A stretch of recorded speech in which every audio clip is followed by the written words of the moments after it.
The fight over migrants heating up. Some officials are now pushing for a federal trafficking investigation into the governors of Texas and Florida after they sent dozens of people to the Northeast.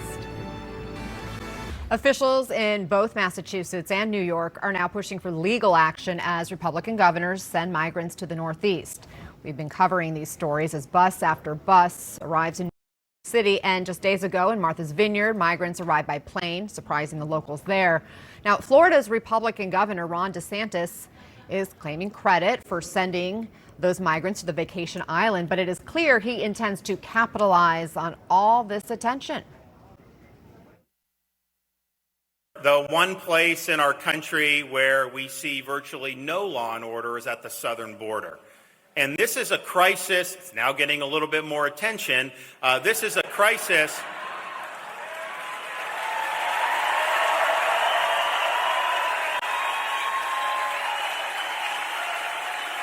It is a crisis. And it's a manufactured crisis because of Biden's failed policies. You see DeSantis getting that standing ovation at an event in Kansas over the weekend. It was in Kansas, the Florida governor, standing ovation. Let's bring in Gloria Borger now. Okay, what does that image, that reception of DeSantis tell you? Well, it tells me that immigration is a very salient and very important issue for Republican voters. If you look at recent polls, they routinely say that voters who say they intend to vote Republican in the fall, about half of them say immigration is a key issue for them. So what DeSantis was doing was a national play. He kind of got the publicity that he wanted. Lots of folks in Florida say that, of course, this could hurt him among some constituencies in Florida. But again, among conservatives, he knows that one of the culture war issues that really resonate for Republicans is immigration. But is that enough for Republicans to just kind of fuel that base? Because when you look at the other issues on voters' minds, and we're thinking about the impact on midterm elections here, this is an NPR PBS NewsHour Marist poll from September 1st, just a couple of weeks ago, that shows 4 other issues more important to voters than immigration: inflation, abortion, healthcare, the January 6th hearings. Why would Republicans be focusing on this issue, immigration, ahead of the midterms? So look at those issues. Abortion, which is important, is an issue that Democrats are now doing hugely well on. Healthcare has consistently been a Democratic issue. January 6th is an issue that has really hurt, Donald Trump. So inflation, obviously an issue that's a real problem for Democrats. Guns, though, is an issue that's beginning to really trend towards Democrats after shootings like Uvalde. So when you look at that issue set, some of those issues traditionally are Democratic issues. So what you see the Republicans doing is saying, you know what, maybe we're not winning enough on inflation and on the economy, although they are winning, but maybe we have to add some fuel to the fire. And the fuel that they're adding are the traditional Republican culture war issues, which immigration is very, very important. The Democrats now have a culture war issue that's running towards them in large numbers, and that is, of course, the issue of abortion after the Supreme Court decision. So things are kind of topsy-turvy in lots of parts of the country. I want to move on to an issue that is very on the front burner right now, and that's immigration. Adrian, you know, ever since this Ron DeSantis political stunt, and it was a stunt, obviously, but nevertheless, it got people's attention across the country. People are certainly now talking about the influx of migrants that the southern border is having to deal with and what the answer is. Do you think the Democrats are engaged enough on this? I mean, the polls, David Chalian just said, for Republicans, this is like a #1 issue.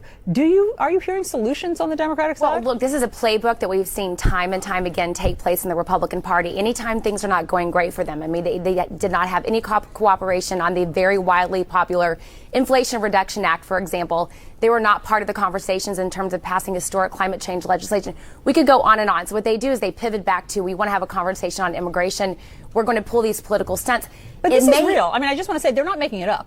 this is real. I mean, in El Paso, they're having 2,000 migrants cross over a day. They're saying that their mayor is saying they're overwhelmed. This is real. Sure, it is real, but they will not come to the table and have these conversations and try to actually pass comprehensive legislation reform with Democrats. That being said, this is, again, something that they've done time and time again. They don't want to talk about the real issues that they are not being a part of. And look, it may get MAGA Republicans energized, some of those like hardcore Republicans in the base, but it does not energize or move independent voters or moderate swing voters. And those are the voters that will ultimately decide what happens in 2022 and, most importantly, what happens in the 2024 presidential. Alice, as I just spoke with Congresswoman Van Dyne about this, is that people understand that Texas, Arizona can't carry the burden alone, sharing across the country. But is there a threat of this going too far and hurting Republicans once they get to the general election? Look, I think the interview you did with her was excellent in terms of pressing on the issues. And I see the real problem here, starting with many Democrats who don't acknowledge there is a problem at the border. We had Vice President Harris said the border is secure. And when you can't acknowledge that there is a problem, you can't address fixing the and finding a solution for this. And I think many of the administration's policies have led us to this point, specifically with Remain in Mexico in Title 42 and prohibiting Customs and Border Patrol agents from deporting criminal illegal aliens. But here's the issue here, that it's important to move forward. We need to acknowledge there is a problem, and we need to recognize Customs and Border Patrol are on pace to have 2.3 million encounters with migrants coming into this country. And the burden cannot and should not be on border states solely because of their proximity to the problem. So I think it's important to share the burden. I think probably a better solution would be if you are going to send planes and busloads of migrants to other states and cities, give them advance notice so they can prepare and have facilities in place to take care of them. But most importantly, share the burden and not just put it on these border states. Yeah. Alice Stewart, Adrian Elrod, thank you. And growing calls for an investigation after migrants were shipped north by Republican governors Ron DeSantis and Greg Abbott, whom Democrats and activists accuse of engaging in a political stunt by luring immigrants onto planes and buses with false promises of jobs and housing, only to leave them stranded. That's the accusation. But as CNN's Miguel Marquez reports, Florida's Governor DeSantis is not backing down from his gambit to bring attention to the border crisis using these techniques. An indication of how some migrants are being convinced to travel from red states to blue.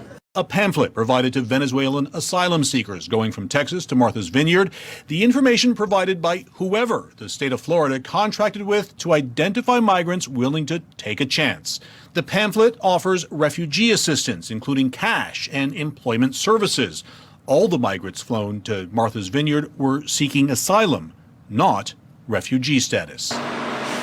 More buses, more migrants shipped from Texas to New York City. No heads up, no coordination. This is, as is stated, a humanitarian crisis created by human hands, and it is an all hands on deck moment. Mayor Adams blaming Texas Governor Greg Abbott, who continues to send busloads of migrants to New York City. 6 buses already arriving today, at least 22 over the weekend. When we reached out to Governor Abbott and stated, can we coordinate? Can we identify, who's traveling here, that we don't have to guess this? They refused to do so. The influx pushing New York City's shelter system to its limit, the mayor says. More than 11,000 asylum seekers passing through New York City's shelter system since May, some 2,500 arriving on buses from Texas alone. To relieve our communities, we have to continue these busing operations. With a sharp increase in border crossings over the last 2 years, Republican governors say sanctuary cities and states are legitimate destinations. This man says he had a 40-day journey from Venezuela to the U.S. border with a child. They were sent from Texas to D.C. We didn't know where we were going, he says. The bus left us here, and now they didn't tell us where we were. They just left us here, and that's it. These Republican governors say the migrants are willingly going and vow to continue their relocation programs. There's also going to be buses, and there will likely be more flights. But I'll tell you this, the legislature gave me $12 million. We're going to spend every penny of that to make sure that we're protecting the people of the state of Florida. Florida's Governor Ron DeSantis defended sending 2 planes of asylum seekers to Martha's Vineyard last week with funds provided by his state legislature. The law says migrants must be in Florida and illegal. Those shipped to Martha's Vineyard were in Texas and here legally. All those we spoke to having applied for asylum to escape the repressive Venezuelan regime. DeSantis defending paying for asylum seekers in Texas to be flown to sanctuary cities. So they've been in Texas identifying people that are trying to come to Florida and then offering them free transportation to sanctuary jurisdictions. So mayors and governors across the country where all this is happening are trying to figure out what they can do to stop the practice, whether they can do something legally, even going so far as to ask the Department of Justice, the U.S. Department of Justice, to step in. It is not clear at this point that they can or they will. You can keep in mind, Republican governors who are doing this say everyone going is doing it willingly.